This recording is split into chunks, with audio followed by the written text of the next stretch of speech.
ভোরবেলা বেরোয়েছি। ডুয়ার্সের ভোরের যে সৌন্দর্য, সত্যি একটা আলাদাই সৌন্দর্য। সূর্য উদয় হচ্ছে, চারিদিকে লাল সূর্যের ছটা, হালকা হালকা আলো ফুটছে। এর মধ্যে দিয়ে, সেই ধান ক্ষেতের মধ্যে দিয়ে কাঞ্চনজঙ্ঘার অপরূপ দৃশ্য দেখতে পাওয়া যাচ্ছে। আপনাদের কাছে সেই দৃশ্য তুলে ধরছি। এত সুন্দর কাঞ্চনজঙ্ঘার দৃশ্য আমাদের জলপাইগুড়ি থেকে সত্যি এক অভূতপূর্ব সিনারি। এবার এই কাঞ্চনজঙ্ঘার নিচে যদি আমাদের হাতির দেখা পাওয়া যায় তাহলে কীরকম লাগে বলুন তো? হ্যাঁ, এইরকম হাতির দেখাই পাওয়া যায় এই কাঞ্চনজঙ্ঘার নিচে। চলুন আপনাদেরকে সেই হাতি দেখাচ্ছি এই কাঞ্চনজঙ্ঘার নিচে। ভোরবেলা বিভিন্ন দিকে খাওয়া দাওয়া করে এই হাতিরা ফিরে আসে যখন, তারই দৃশ্য এই কাঞ্চনজঙ্ঘার নিচে। দুজন গজরাজ যথারীতি খাওয়া দাওয়া করে ফিরে যাচ্ছে। কাঞ্চনজঙ্ঘাটা একটু ওই হাতির যে বাঁ দিকে লেফট সাইডটা, সেখানে কাঞ্চনজঙ্ঘাটা আছে। আমি দেখাচ্ছি একটু পরে। একটু লাল ছটা আপনারা দেখতে পাচ্ছেন কাঞ্চনজঙ্ঘার বাঁ দিক দিয়ে স্ক্রিন এসে। গজরাজরা যথারীতি ফিরে চলেছে এখন। সারা রাত খাওয়া দাওয়া কমপ্লিট করেছে, করে এখন যথারীতি বনে ফেরত যাচ্ছে।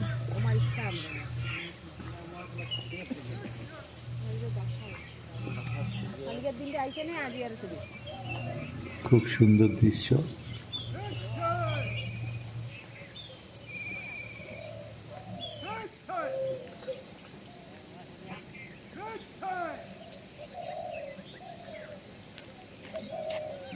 যথারীতি আওয়াজ দেওয়ার জন্য একটু ভয় পেয়ে দ্রুত গতিতে ফিরে চলেছে দুজন গজরাজ। আর কাঞ্চনজঙ্ঘার যে পাহাড়, সেটা আপনার বাঁ দিকেই।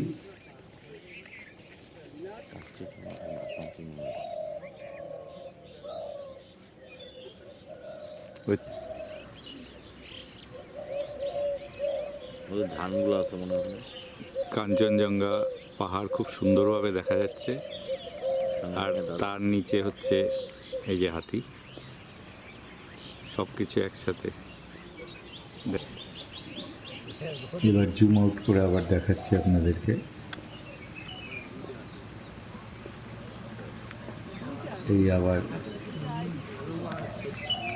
এই হাতি দুজন চলেছে।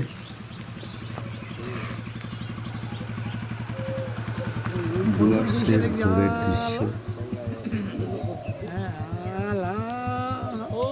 দেখতে চাইলে একটু আর্লি মর্নিংয়ে ঘুম থেকে উঠতে হবে। যারা একটু লেট রাইজার, তাদের পক্ষে এই দৃশ্য দেখা কখনোই সম্ভব না। আপনাকে এই দৃশ্য যদি দেখতে হয় তাহলে মোটামুটি 4টার মধ্যে ঘুম থেকে উঠে যেতে হবে।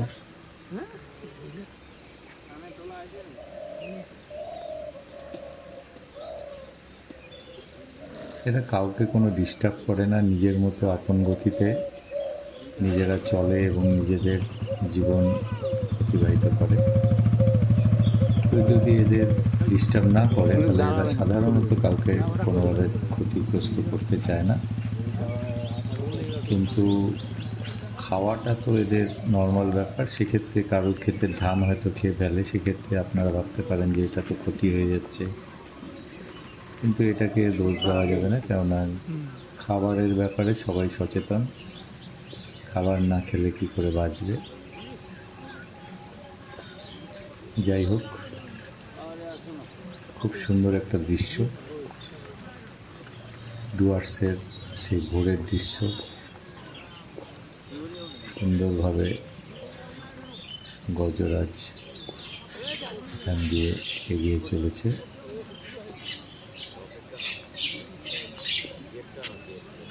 হ্যাঁ, হুম, কই জেট প্লেন? এখন জেট প্লেন নিয়ে লাভ নেই। আরে আমি হাতি তুলছি, তুমি কি ভাবতেছো অনেক দূর? আমার এখানে দেখো, এদের পা যেহেতু বড় বড়, দূর। খুব কম সময়ের মধ্যে এরা অনেকটা দূরত্ব অতিক্রম করে চলে যায়, যার ফলে নিমেষের মধ্যে এক জায়গা থেকে আর এক জায়গায় কিন্তু এরা চলে যেতে পারে। যার জন্য পায়ে হেঁটে কখনই এই গজরাজদের কাছাকাছি যাওয়া উচিত নয়, কেননা এরা যদি কোনো সময় আক্রমণ করতে চায় তাহলে কিন্তু এদের যেহেতু পা বড় বড়, এদের সাথে দৌড়ে কিন্তু পারা যাবে না।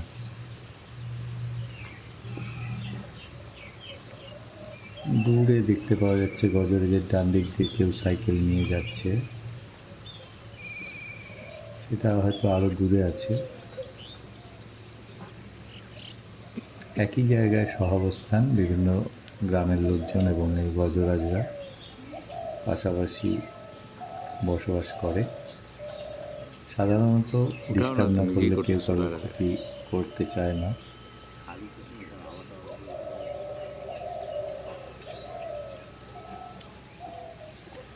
আবার পাশ দিয়ে